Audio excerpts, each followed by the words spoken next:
بسم الله الرحمن الرحيم، وأهلا بيكم في حلقة جديدة من حلقاتنا. النهاردة هنخلل الزيتون التفاحي وهنعرف ازاي نعمل محلول التخليل اللي تقدري تستخدميه في أي نوع مخلل بتخلليه. أي نوع اعملي محلول التخليل ده بالمقادير دي وهيطلع معاكي الملح مظبوط إن شاء الله. في البداية خالص لازم نغلي المية اللي احنا هنحطها على المخلل. ليه بقى؟ لان المية دي هي اللي هتحافظ لي على المخلل يقعد معاكي اطول فترة ممكنة. المية المغلية لازم تكون مغلية، المية اللي بنحطها على المخلل لازم تكون مغلية. بنغليها وبنعايرها بالكوباية. انا حطيت بالظبط في الطبق 15 كوباية وركنتهم على جنب علشان يبردوا. عندي هنا دول 2 كيلو من الزيتون التفاحي. انا مش بفتحه فتحة كبيرة يا جماعة، لان انا مش عايزاه يتخلل معايا بسرعة، لان عايزة اقول لكم ان انا عندي مخلل من السنة اللي فاتت. لو هتفتحيه وعايزاه بسرعة، هتمسكيه زي ما شفتيني بالسكينة كده، بعلم من فوق لتحت بس فقط لا غير. هتعلميه من فوق لتحت، ده في الزيتون التفاحي. اما لو هتعملي زيتون عجيزي، فالزيتون العجيزي بيحتاج ان انتي بتفتحيه من الجنبين قصاد بعض، يعني كأنك بتقسميها بالنص من الجنب اليمين ومن الجنب الشمال. ده الزيتون العجيزي، بتفتحيه من الجنبين.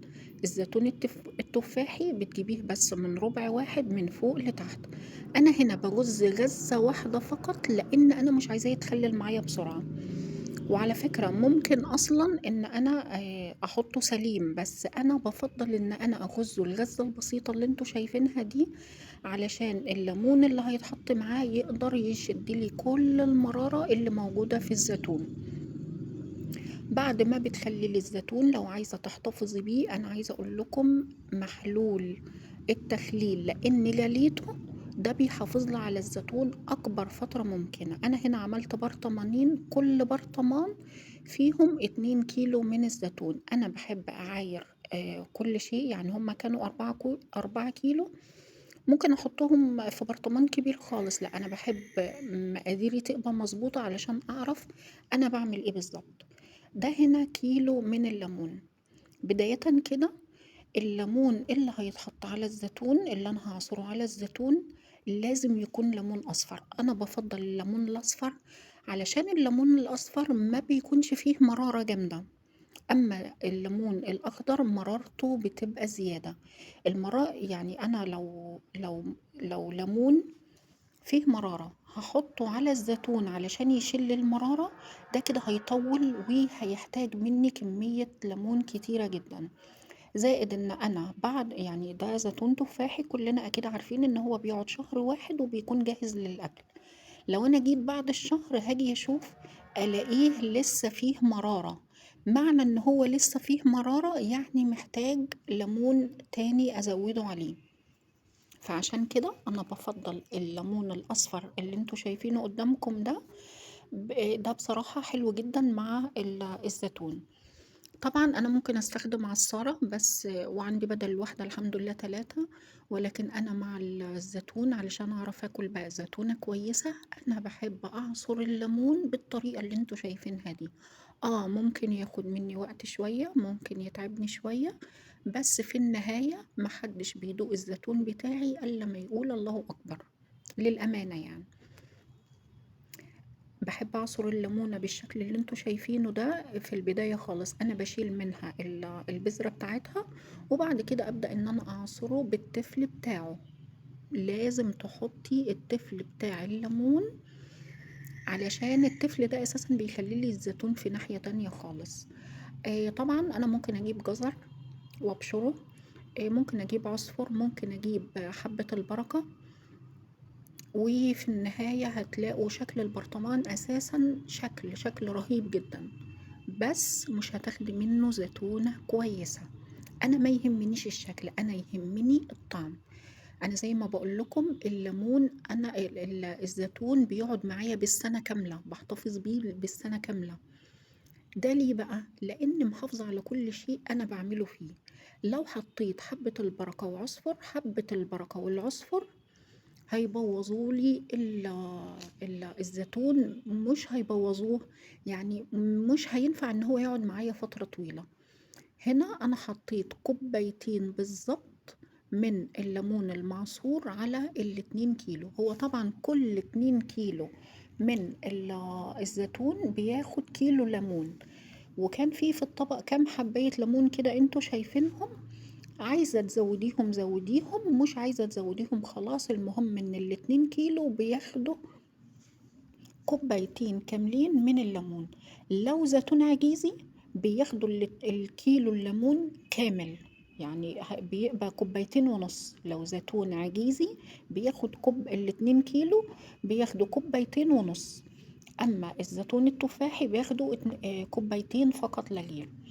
هنا دلوقتي بقى المية دفت شوية، ببدأ ان انا اجيب الملح، ملح خشن، اكياس ملح خشنة من العادية خالص. انا حطيت 15 كوباية مية، عليهم 15 معلقة هرمية. يعني لكل كوباية مية معلقة هرمية، كل كوباية مية معلقة هرمية. والمحلول ده يا جماعة والمقدار ده ينفع مع كل انواع المخللات، ايا كان نوع المخلل اللي انت بتخلليه. عندي هنا وش البرطمان الكبير كان لسه فيه يعني فراغ شوية. ببدأ ان انا اجيب كام ليمونة كده، انا مش بغليهم على النار. كام ليمونة حطيت عليهم شوية مية مغلية وبغطيهم وبركنهم على جنب. كان المية بتاعت المحلول كانت لسه دافية شوية، فسبتها لغاية ما تبرد، وهي دلوقتي خلاص بردت معايا. هبدأ ان انا احط على كل برطمان. في البداية في الأول أنا عايزة أقول لكم إن طبعا كنتوا شايفيني إن أنا بعد ما بعصر الليمونة بجيب القشرة وبحطها على الوش. مهم جدا إن انت تحطي قشر الليمون على الوش، غطيه الوش كله كده بقشر الليمون، لأن ده بيعمل طبقة حماية أو طبقة عازلة للمخلل عن إن هو يجراله أي حاجة. وبتسيبي سنة بسيطة من المية ما بين المية وما بين نهاية البرطمان، علشان لسه هنحط زيت الزيتون. دلوقتي الليمون اللي اتعمل معايا اهو حطيته على الوش، وهبدأ دلوقتي احط زيت زيتون. طيب انا لو ما عنديش زيت زيتون ينفع تحطي زيت من بتاع الاكل عادي جدا، بس يكون زيت نوعية نظيفة عشان ريحة الزيتون ما تبقاش وحشة. بس طبعا لو عندي زيت زيتون يا سلام بقى، يعني بصي يعني للأمانة بيخلي فعلا بيفرق جامد جدا مع مع الزيتون واحنا بنخلله. دلوقتي خلاص البرطمانات أصبحت جاهزة معايا.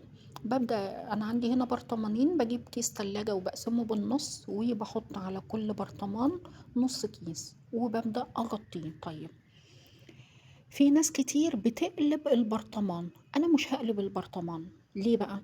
لان انا يعني قلبة البرطمان دي علشان اخلي كل اللي موجود تحت يوصل لفوق لمدة يوم واحد، وبعد كده بقلبه بالعدل تاني.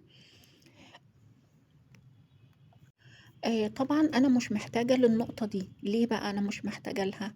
لإن أنا أساسًا متطمنة على البرطمان ومليان للنهاية، وحاطة طبقة عازلة ما بين المخلل وما بين نهاية البرطمان وهي قشر الليمون. شكرًا جدًا ليكم.